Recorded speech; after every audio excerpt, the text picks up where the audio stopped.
Salam alaikum. Good morning. Hello to you all. Welcome. This is the first one we're going to do of the Ellipsis Elite Show. And there's going to be some incredible conversations. We're going to cover a lot of stuff. And the thesis of this idea is, what does it take to be an elite? What does it take to unlock high performance? What does it take to be at the top of your game? Maybe in sports, business, because there are a number of ingredients, if combined correctly, can give you the right results. And we look at it from a sporting perspective, but also from a business perspective, because as an athlete, in order for you to be the best in your field, certain things you got to do beyond just raw talent. It takes discipline, it takes mindset to be able to set a goal, to be disciplined day in and day out, to have the knowledge on the fueling. What does it take to put into your body to perform at your best? And also, a key component that a lot of people overlook is knowing how to recharge yourself, your body, physically, mentally, emotionally, so that you can perform at the peak of your abilities on every occasion.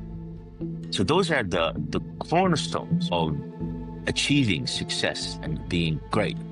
Now, of course, as you've already noticed, all of those elements are transferable in the business world. As an executive, you are an athlete of your organization. You have to lead from the front. You have to be an inspiration. You have to be a voice of reason and a voice of guidance. And you will need all of those components as well as a top athlete. You need to be disciplined. You need to have a vision. You need to have an ability to set goals. You need to be mentally strong and be resilient. You need to have drive. What does that mean? You need to develop yourself. You need to grow as an executive so that the people, the organization that you're leading can buy into your vision and what it is you're trying to achieve. But also, I think the business world is an area where there's a misconception on overworking. It is believed that the harder you work, the more successful you're going to be. And that's a fallacy that we need to debunk as a society. We need to tackle that head on. As an industry of professionals, we need to understand that burnout is an issue and burnout is a challenge. And that burnout is an epidemic that we need to address. So as an executive, overworking is an issue. For what? For your mental health and for your physical well-being. So if you're a CEO, if you're a CIO, if you're a CTO, if you're a founder, in order for you to perform also at your best, at the peak of your ability, you need a structure. You need to have discipline. You need to have drive. You need to have development.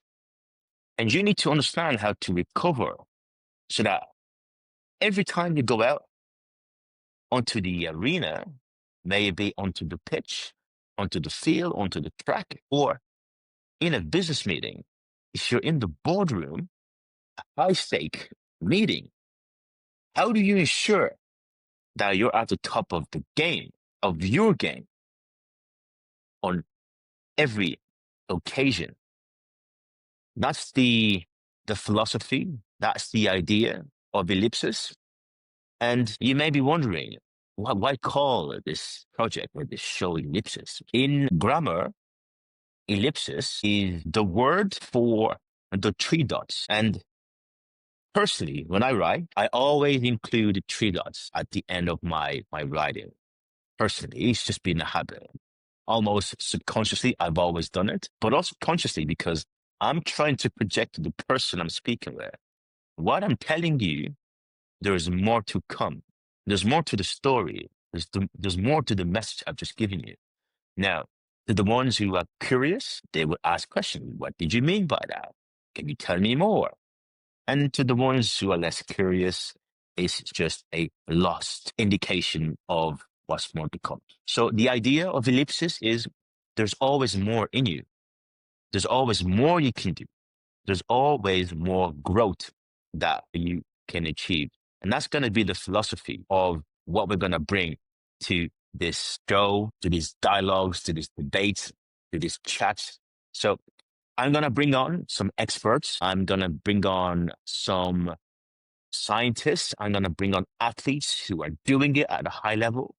I'm going to bring on some executives who are doing it also at a peak level within the industry. So, and taking it from somebody who is in the both sides of the equation, both in sports as an endurance athlete. I've done marathons, I've done triathlons, I've done high roxes, and I've also achieved the highest level within the business world as an enterprise sales executive. I've worked with CIOs, I've worked with CEOs, I've worked with chief sales and chief revenue officers, and I've seen what it takes, what the best do, and what the worst lack. So the idea is to bring all of these lenses onto these conversations so that we can share some ideas. What does it take to be in the top 1%, right? I'm not talking the top 10. I'm not talking the top 20. We're talking the top 1%. There's something different about those people. What do they do? How do you unlock greatness? How do you unlock your next peak? So this is only the beginning. It's going to be an incredible journey. It's going to be fascinating. So if I was you, I would buckle up my seatbelt. I would pull in my chair, grab a cup of coffee or a cup of tea, grab a notepad, take lots of notes and learn and grow. Let's go.